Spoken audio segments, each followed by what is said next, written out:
Global trade secrets exposed. Why America destroys shipping containers. Why US oil can't be used at home, and how Iran smuggles passenger jets. What if I told you that America throws away thousands of shipping containers from China, even though they're perfectly usable? That the United States produces millions of barrels of oil every day, yet still imports oil from other countries? And that Iran has found secret ways to smuggle entire passenger jets despite strict international sanctions? Today, we uncover the hidden economics, political strategies, and global loopholes shaping our world. Why America throws away shipping containers from China. Every year, millions of shipping containers travel from China to the United States. These containers are the backbone of global trade, moving electronics, clothing, furniture, machinery, and everything in between. China is the world's largest exporter, with ports like Port of Shanghai handling record-breaking cargo volumes. On the American side, massive ports such as Port of Los Angeles receive this flood of goods daily. But here's the strange part. Many of those containers never go back. Why? Because global trade is unbalanced. The US imports far more goods from China than it exports back. That means containers arrive full, but often return empty. And shipping an empty container back across the Pacific costs money: fuel, labor, port fees, logistics. Sometimes it's actually cheaper to store them, sell them locally, repurpose them, or even scrap them, instead of shipping them back. The economics behind it. A container might cost $2,000 to manufacture in China, but transporting an empty one back could cost nearly the same or more, depending on fuel prices and demand. During the global supply chain crisis, container prices skyrocketed. Shipping lines prioritized sending containers back quickly, even empty, because it was more profitable to refill them in China than wait for American exports. What happens to them? Some are converted into storage units, tiny homes, construction site offices, pop-up shops. Others are left unused in massive container yards across the US. This isn't waste by accident, it's global economics at work. Why America can't use all the oil it produces.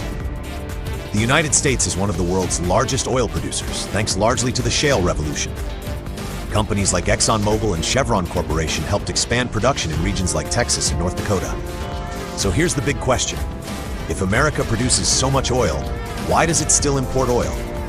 The simple answer: oil types matter. Not all oil is the same. The US produces mostly light sweet crude oil, which is easier to refine and contains less sulfur. But many American refineries were built decades ago to process heavy crude oil, the thicker, more sulfur-rich type imported from countries like Canada, Mexico, Venezuela. Refineries are expensive to redesign. Instead of rebuilding billions of dollars worth of infrastructure, it's often cheaper to export light oil, import heavy oil. It's a trade strategy. Exports its light crude to countries whose refineries are designed for it, while importing the type it needs domestically. It may sound strange, but it's a profitable system. Strategic reserves and market stability.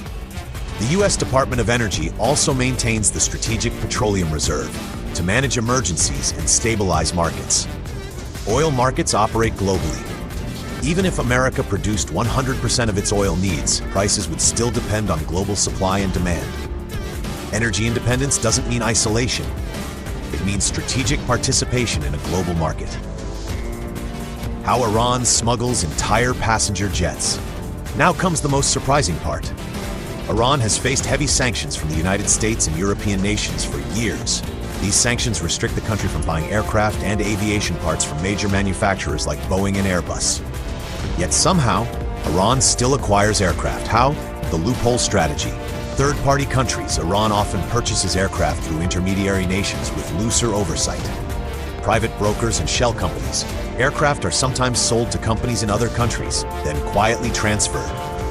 Used aircraft market. Instead of buying new planes directly, Iran acquires older aircraft from secondary markets. Parts smuggling. Aviation parts are easier to move discreetly than entire jets. Once enough parts are acquired, aircraft can be restored. Sanctions, evasion networks, international finance networks can be complex. Payments may pass through multiple banks and jurisdictions before reaching the seller. Sanctions enforcement agencies continuously monitor these transactions, but global trade networks are vast and difficult to control completely. Why it matters. Air travel is essential for economic growth, medical transport, tourism, international diplomacy. Even under pressure, nations find ways to maintain critical infrastructure. This is not just about airplanes. It's about geopolitics, survival strategies, and global power struggles. The bigger picture: global systems are complex. What connects shipping containers, oil markets, and aircraft smuggling? Globalization. Modern economies are deeply interconnected. What looks irrational on the surface often makes perfect sense when viewed through the lens of economics, logistics, and strategy. Containers aren't wasted, they're part of a cost equation. Oil isn't unused, it's traded strategically. Jets aren't simply smuggled, they move through complex international networks shaped by sanctions and diplomacy. The world economy doesn't run on simple logic, it runs on incentives. Behind every container stack, every oil tanker, and every grounded aircraft lies a story of strategy, survival, and global competition.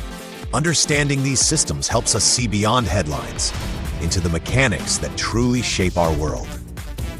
Thank you for watching this video. If you found this content informative and eye-opening, please like, share, and subscribe to our channel for more interesting, informative, and knowledgeable videos.